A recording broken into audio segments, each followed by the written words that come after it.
Photographers cameraman సోదరులకు సోదరులకు అందరికీ కూడా నమస్కారం.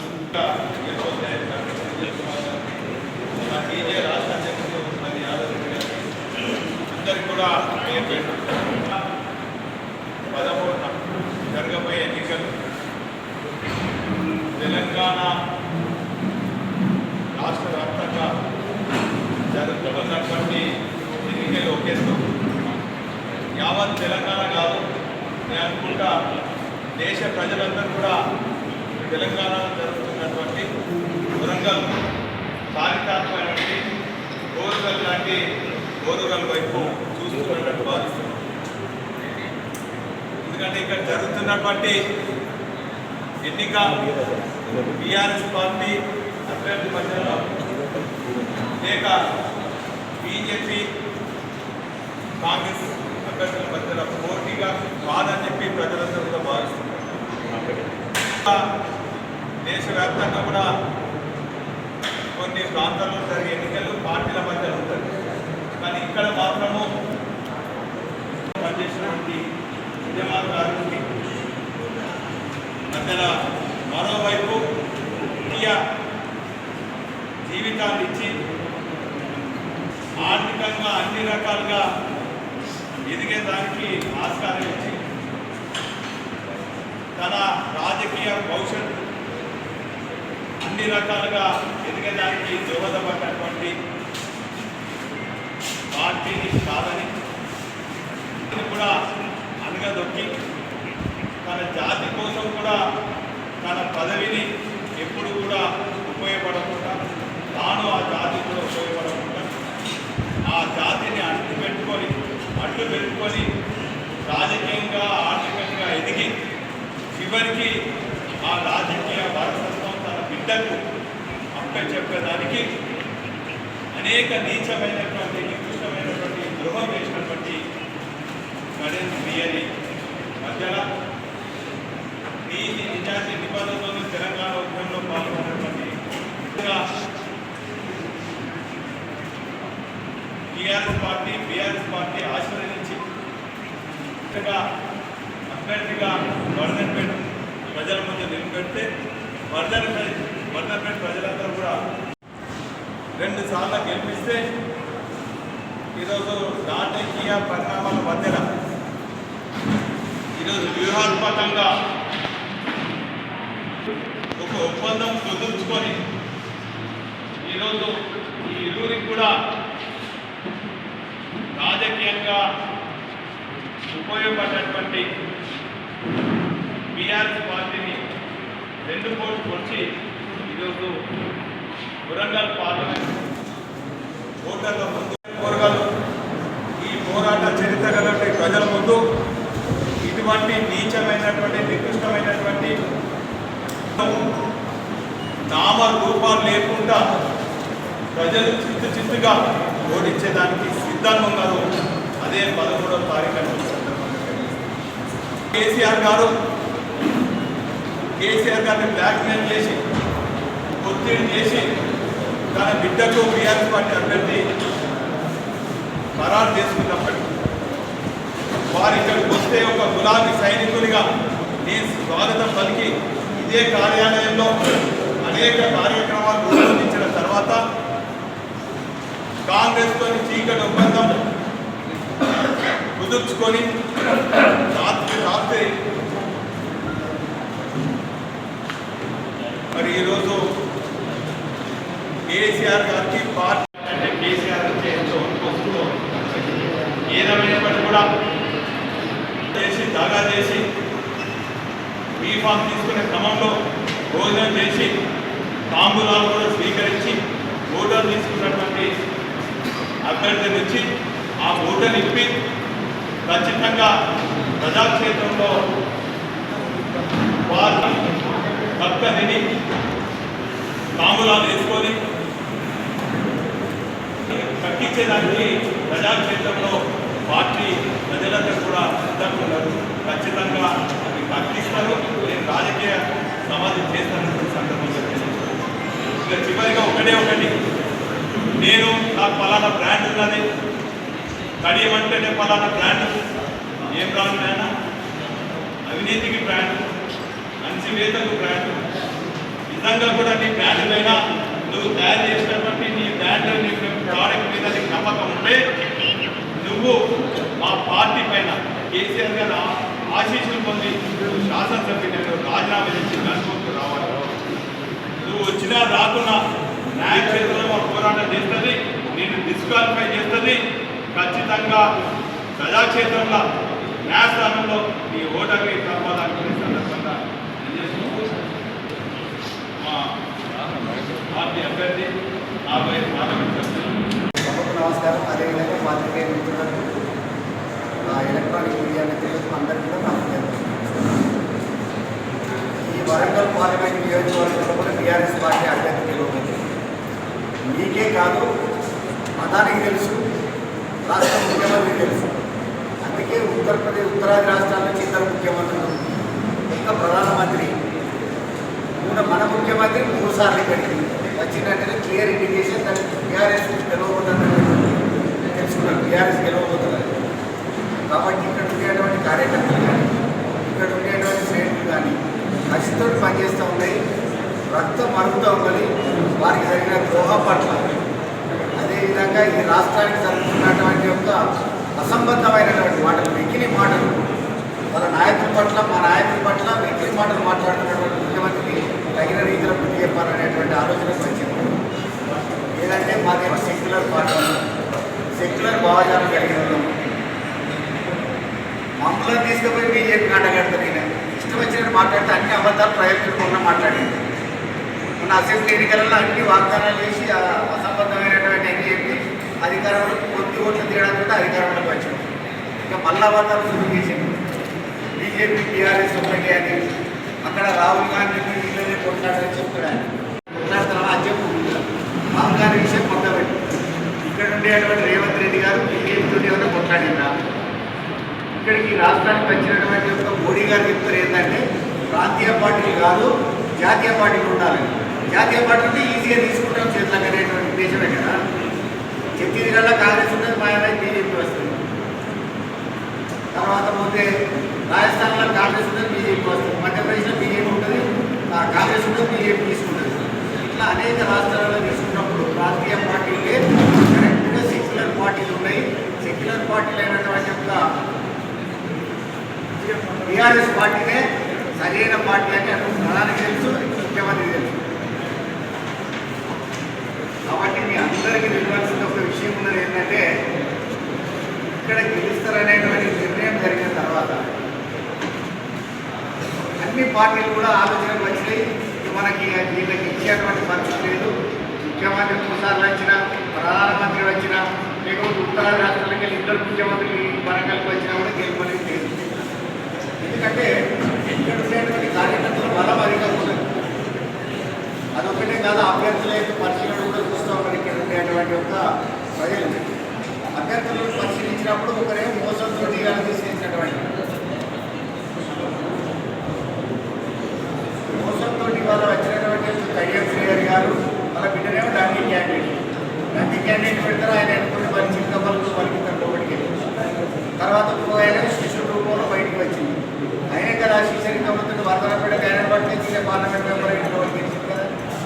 ఆనాడు కేసీఆర్ పెట్టి తీసుకొని వచ్చినటువంటి ఒక సందర్భం బ్లాక్మెయిల్ కేసీఆర్ టికెట్ తీసుకొని రొద్దుదారు వెళ్ళియాలి.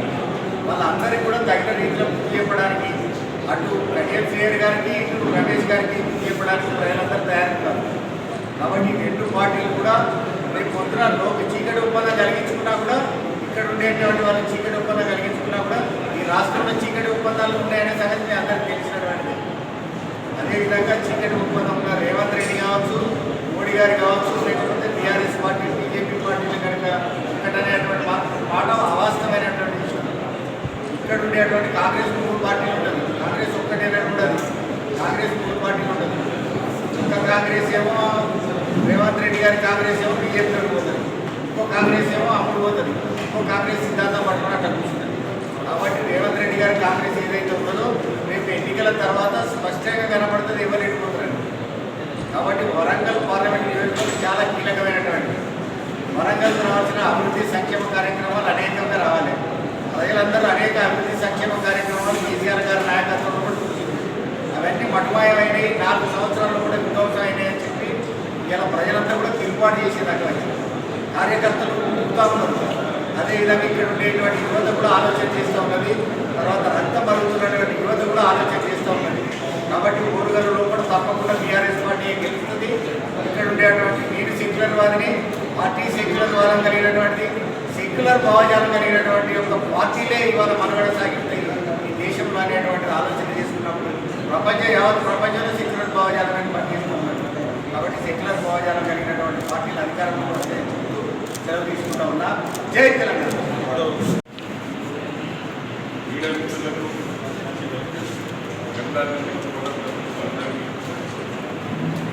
వారి వేదిక నాకు వచ్చిన పెద్దలందరికీ వేదిక రాజకీయాల్లో కూడా నాకు 42 సంవత్సరాల అనుభవం ఉంది. నేను పెద్దగా చదువుకున్నా కానీ ప్రజల మనస్తత్వం చూసుకునే వ్యక్తి, ప్రజల మనోభావం చూసుకునే వ్యక్తి. వరంగల్ పార్లమెంట్ టీఆర్ఎస్ జెండా ఎగరేస్తున్నది. దానికి 3-4 కారణాలు.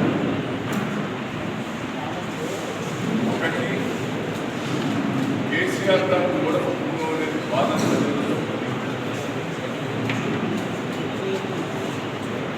రేవంత్ రెడ్డి గారు మాయమాటలు చెప్పి మోసం మాటలు చెప్పి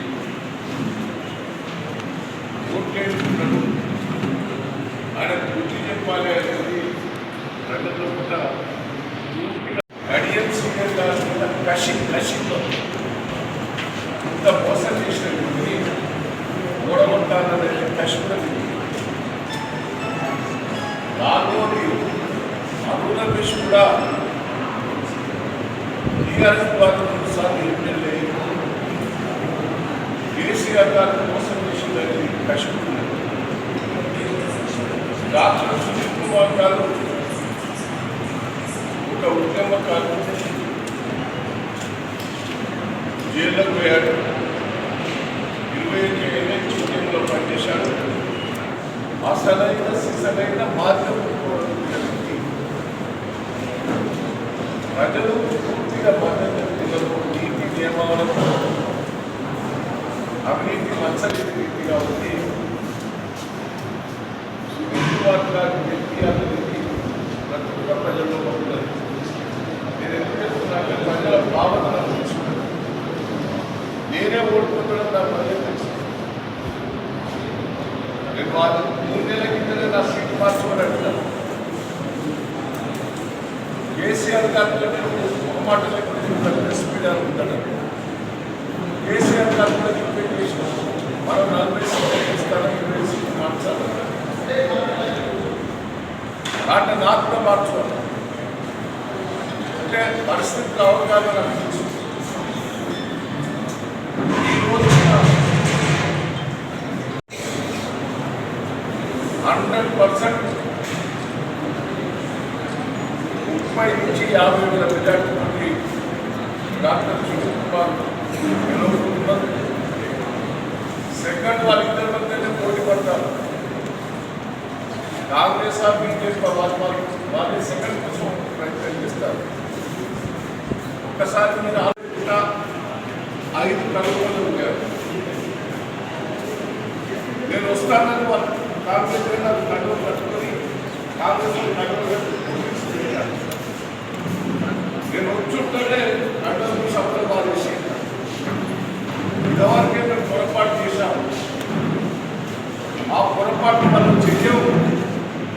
ఊళ్ళో పెద్ద మనుషులు వచ్చి మాకు బెదిరించి కట్టం పెట్టాలని ఓపెన్ చెప్పుకున్నారు. వీడియో కూడా కనిపిస్తారు. ఈరోజు ఎంత మోసమైంది మీరే చూశారు. ఆరోగ్యశ్రీ చెప్తలేదు. ఆరోగ్యశ్రీ మాకు పైసలు పడలేదు. ఇప్పుడు పైసలు కడితేనే చేస్తామనే పరిస్థితి ఉన్నది. కళ్యాణ లక్ష్మి 5 నెలల నుంచి ఒక చెక్ ఇవ్వండి. కేసీఆర్ గారు పిల్లల పడ్డాయి చెక్కులు ఇస్తే అవి బౌండ్ చేశారు, పైసలు ఆపేశారు. కేసీఆర్ కిట్ ఒక్కటని ఇచ్చారా? కేసీఆర్ కిట్ తీసే రేవంత్ రెడ్డి కిట్ అన్న పెట్టుకో, అది కూడా లేదు. సీఎంఆర్ లేదు. ఎలక్ట్రిసిటీ అన్నాం, అది గుర్తపడ్డది. గ్యాస్ అన్నాం, అది కూడా లేదు. ఎందుకు నీకు చేస్తారా? ఈ మాయమాటలన్నీ గతంలో తింటారు. నేను ఒకటే రిక్వెస్ట్ చేస్తున్నా ప్రెస్ మీడియా మిత్రులకు, వాస్తవాలు మీకు కూడా తెలుసు. ఇవాళ సుధీర్ కుమార్ గారికి ఉన్న మచ్చ ఉన్నదంటే ఏందంటే కరెన్సీ.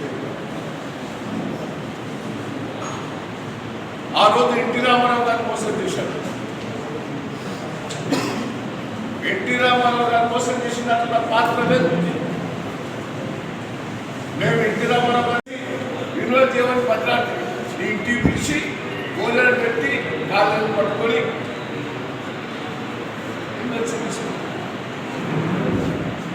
మళ్ళా సిట్టింగ్ ఎమ్మెల్యే కాదని ఆ ఎమ్మెల్యే రాజ్యం మీద వేరుకొని అబద్ధాలు వేసి అబద్ధాలు సృష్టించి రాజయ్య గారిని తీసేసి ఇక్కడ తెచ్చుకుంది. మళ్ళా నీ బిడ్డ టికెట్ కోసం పార్టీలో ప్రార్థన చేసి బిడ్డ టికెట్ నీకు ఏం ద్రోహం చేసిందే? మళ్ళా కేసీఆర్ గారు ఉంటాడు. నువ్వు అసెంబ్లీలో మాట్లాడిన స్పీచ్ చూడు, రేవంత్ రెడ్డిని ఎట్లా తిట్టావు.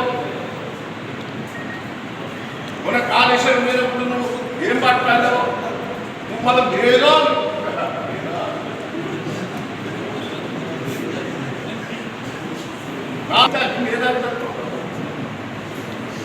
సిగ్గు సెలవు లేదు. మన నాకేం లేదు, తిండికి లేదంట. అనుకున్న ఇల్లు మా అందరికంటే పెద్ద ఇల్లు ఉన్నది, 2 ఇల్లు ఉన్నాయి.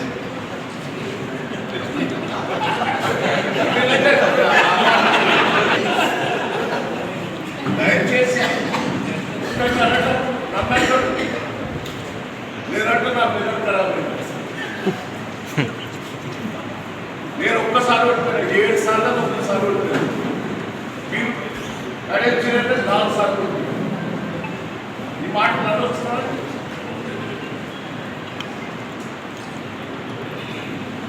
దయచేసి నేను రిక్వెస్ట్ చేస్తున్న ప్రెస్ మీడియా వాళ్ళు కూడా న్యాయంగా మాట్లాడారు. మా తప్పు ఉంటే రాయండి.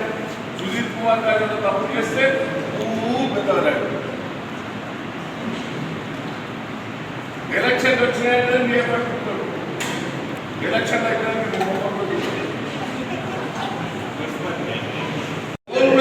ఆయనకు అవసరం ఉంటే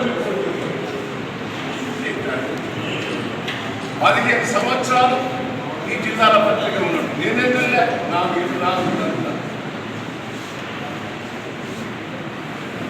ఎవరికి కష్టం వచ్చినా నేను ఆదుకుంటా. ఆయన ఆదుకుంటున్నా. అసలు వ్యక్తికి నాకు సపోర్ట్ చేస్తే మళ్ళీ ఒక ద్రోహి. నేను పార్టీ మారవచ్చు, ఏ పరిస్థితుల్లో మాత్రమే తెలుసు. తెలుగుదేశం మొత్తం వెళ్ళిపోయి తెలంగాణ విచార విద్వేషం ప్రజల కోసం నేను అప్పుడు మాట్లాడు. నాకు మంత్రి పని ఇస్తుంటే తీసుకున్నాను, దండ పెట్ట నాకు కొద్దిసార్లు మన కార్యక్రమం గెలిచినట్టు తీసుకుంటాను. ఈయన ఇట్లా చూపుకుంటాడు, అందరూ పడుతుంది. నీకేమైనా ఉంటే పెద్ద మేధావే కదా, ఎంత ఊరుతుంటే అంత ఊరుతుంది. దయచేసి రమేష్ గురించి మీకు ఎవరా అని నేనంటే ఒప్పిందంటే ఒక కారణం ఉన్నది. ఏదో కొత్తగా మార్పు కావాలి మళ్ళా అరెస్ట్ చేస్తారు అని ఏడ్చింది. నేను అరెస్ట్ చేసింది పోయింది. ఈ బిడ్డీలోనే బాగా ఎంచుకుంది. నోటీస్ కదా, నాకు కొట్టు కూడా నోటీస్ ఇచ్చింది. అందరికి నోటీస్ ఇస్తారు. నోటీస్ ఇస్తే ఆ నోటీస్ కూడా ఏడ్చి యాక్షన్ చేస్తే గెలిచింది. అంటే నేను ప్రజలను ఎంత బాధపడతాను. నువ్వులా క్రికెట్ దయచేసి ఆయన గుణమేంటి, ఆయన క్యారెక్టర్ ఏంటి, రమేష్ దయచేసి విశ్లేషణ చేయండి. కేసీఆర్ గారు ఎంత డెవలప్మెంట్ చేశారు, వరంగల్ జిల్లాలో అద్భుతంగా చేశారు. నేను అసెంబ్లీలో కూడా మాట్లాడాలి. రాజశేఖర రెడ్డిని పిలిచినారు, కేసీఆర్ గారు కూడా అడిగినారు, నువ్వు నీళ్ళు ఇస్తానో ఎందుకు చేయలేదు, కరెంట్ ఇస్తున్నావా ఇస్తున్నా ఎందుకు చేయలేదని అడిగినా. కరెంటు నీకు ఇచ్చినట్టే నీకు చేయలేదు. దయచేసి ఈ మోసం చేసిన వాళ్ళకు ప్రజలు ఓడగొట్టడానికి సిద్ధంగా ఉన్నారు. అబద్ధం మాటలు చేసి ఇద్దరిద్దరే రేవంత్ రెడ్డి గారు, కళ్యాణ్ శ్రీని గారు ఒక్కటే ఏంటంటే రేవంత్ రెడ్డి మొదటి రాజకీయ జీవితం ఏంటంటే వాళ్ళ బ్రదర్ కార్పొరేటర్ నిలబడి ఓడిపోయాడు బీజేపీ నుంచి. ఆర్ఎస్ఎస్ ఆయన హార్డ్ వర్క్ చేశాడు. ఈయన అంటాడు నాకు మోడీ గారితో సంబంధం లేదు. ఫస్ట్ టైం ముఖ్యం మొదలుతో ఎలక్షన్ వెళ్ళాలి. మోడీ గారి దగ్గర పుట్టేది నువ్వే మొదలుతావు. మోడీ గారితో అటాచ్ పెట్టుకున్నావు. మళ్ళీ బీజేపీ టీఆర్ఎస్ లింక్ అని మాట్లాడతాం. లేకుంటే మీరు కాంగ్రెస్ వ్యతిరేకంగా గుర్తు పెట్టుకుంటాం కదా. నువ్వు కాంగ్రెస్ అభివృద్ధి ఇవ్వండి, మీరు బీజేపీతో గుర్తు పెట్టుకోవాలి కదా. ఓపెన్ మీద పెట్టుకోవచ్చు, లోపల ఎందుకు పెట్టుకోవాలి. ఇటు బీజేపీని ఓడగొట్టాలనేది మా పాలసీ, కాంగ్రెస్ ఓడగొట్టాలనేది మా పాలసీ. ఒక్కటి బీజేపీ ఎందుకోటి అన్నది మన విభజన చట్టం అది పక్క వాళ్ళు బయ్యారం పెట్టి అది మూట పడిపోయారు. అది పని చేసింది. ఇదే కిషన్ రెడ్డి గారు నాకు వచ్చి బయ్యారంలో ధర్నా చేసి ఫోటో కూడా పంపించారు. 10 ఏళ్ళు అయితే అది కూడా లేదా. వరంగల్కి ఏం చేసినావా, తెలంగాణకి ఏం చేసావు? ఒక్క విడతలు ఇచ్చినా 15 విడతలు వస్తే ఆంధ్రాకి ఇచ్చిన తెలంగాణకి ఇచ్చావు. ఎందుకు వేస్తారు బీజేపీకి? నేను ప్రజలందరికీ విజ్ఞప్తి చేస్తున్నా, సెంటిమెంట్ మీద కొడతాడు, నమ్మకుంది. నేను ప్రజలందరికీ విజ్ఞప్తి చేస్తున్నా, మేము ఓడిపోయిన వారిని మాకు బాధ ఉన్నా ప్రజల కోసం పోరాటం చేస్తాం. ప్రజల కోసం ఏదైనా చేయగలుగుతాం, సాధిస్తాం. మేము ప్రతిపక్షంగా ఉన్నాం. మహారాష్ట్రపై బాబు ప్రాజెక్టు కోసం పోరాటం చేయలేదా? మీరందరే సాక్ష్యం. పోయి జైలు పోయినా పోలీసులతో తగ్గుతుందా? ఒక్క రోజున కళ్యాణ్ శ్రీని గారు పోలీసులతో తగ్గుతుందా? ప్రజల కోసం ఒక్కసారైనా జైలు పోయడానికి 3 సార్లు లేదు ప్రజల కోసం. మీరు కూడా సఫలం. ప్రజల కోసం పోరాటం చేయమంటే ప్రతిపక్షంగా ఉంటే పోరాటం చేయాలి, భయపడదు. ఇక్కడ అందరి మీద కేసులు. తెలంగాణ ఉద్యమంలో పనిచేసిన వాళ్ళు కేసులు. ఆడు తెలంగాణ ఉద్యమంలో చిన్న కేసు కదా నాకు. నేను జైలు పోయా, ప్రజల కోసం నేను జైలు పోయాను చాలాసార్లు. దయచేసి ప్రజల కోసం దయచేసి నేను అందరికీ విజ్ఞప్తిస్తున్నా, తప్పకుండా నా రాజకీయాలు చెప్తున్నా. మీరు రాసి పెట్టుకొని దయచేసి జీవనం పెట్టుకొని 30,000 దాటి డాక్టర్ సుధీర్ కుమార్ ప్రజలకు గెలిపియబోతున్నారు. నేను ప్రజలకు కూడా రిక్వెస్ట్ చేస్తున్నా, ఒక మంచి వ్యక్తిని గెలిపియవచ్చుగా వరంగల్ జిల్లా ప్రజలందరూ రిక్వెస్ట్ చేస్తున్నారు. Thank you.